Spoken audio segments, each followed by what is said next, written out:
Hola a todos, espero que estén teniendo un lindo día. Gracias por estar aquí de nuevo. Hoy vamos a estar practicando la Q, letter Q.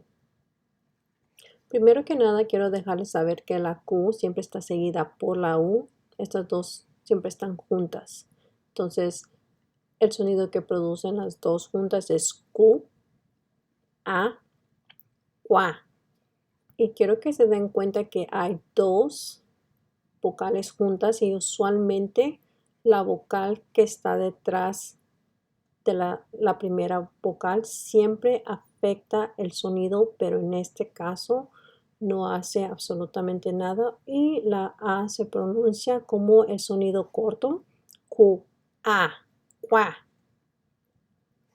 Q, A, k, Q, A, k, quack. Ese es el sonido que hace un pato.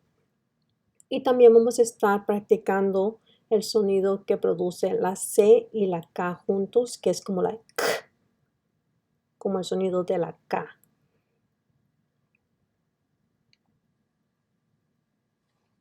Quail, quail, quail, quail. Aquí la I hace que la A diga su nombre. Cuando están dos vocales juntas, eso es lo que pasa. La que está antes hace que la que está enfrente diga su nombre y en este caso la A dice A. Quail, quail.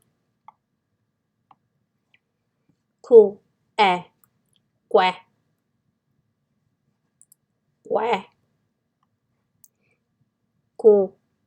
Est, west. Y este es el sonido corto de la E.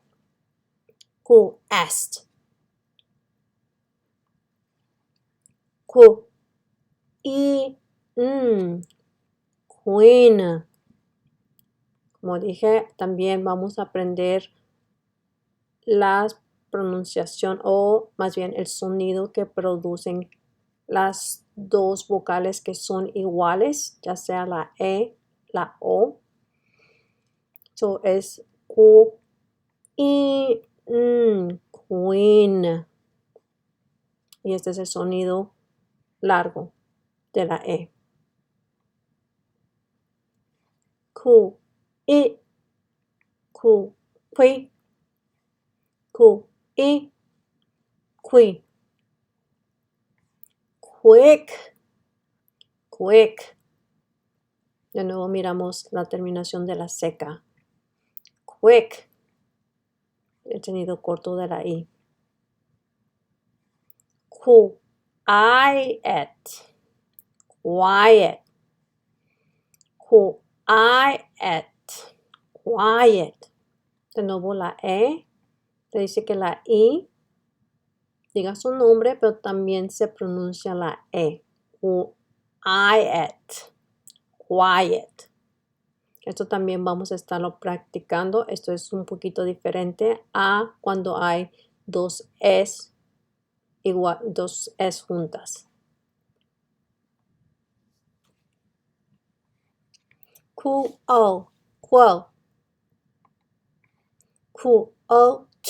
quote. Esta es una frase de Confucius que es muy bonita y dice, It does not matter how slow you go as long as you do not stop. Esto quiere decir, no importa qué tan despacio vayas, siempre y cuando no te detengas. Siempre les recomiendo que practiquen todos los días 10-15 minutos, que pongan el esfuerzo y verán que ya después van a poder leer frases como estas y poder hablar inglés fluidamente. Quote, quote, quote. Aquí la E vamos a también practicar y aprender cuándo es que la E es silenciosa, que no se pronuncia, y usualmente cuando vemos una palabra que tiene la E al final, usualmente hace que la vocal que está enfrente diga su nombre. Y en este caso, La O dice su nombre, Q, oat, y la E es muda. No nos vamos a preocupar por la pronunciación de la Q, U, que no hay palabras que usemos nosotros frecuentemente que nos tengamos que preocupar por aprender la Q, U. Recuerden de practicar todos los días. Les invito a que se suscriban, compartan estos videos y les agradezco que tomen el tiempo por verlos. Muchísimas gracias y los espero en el próximo.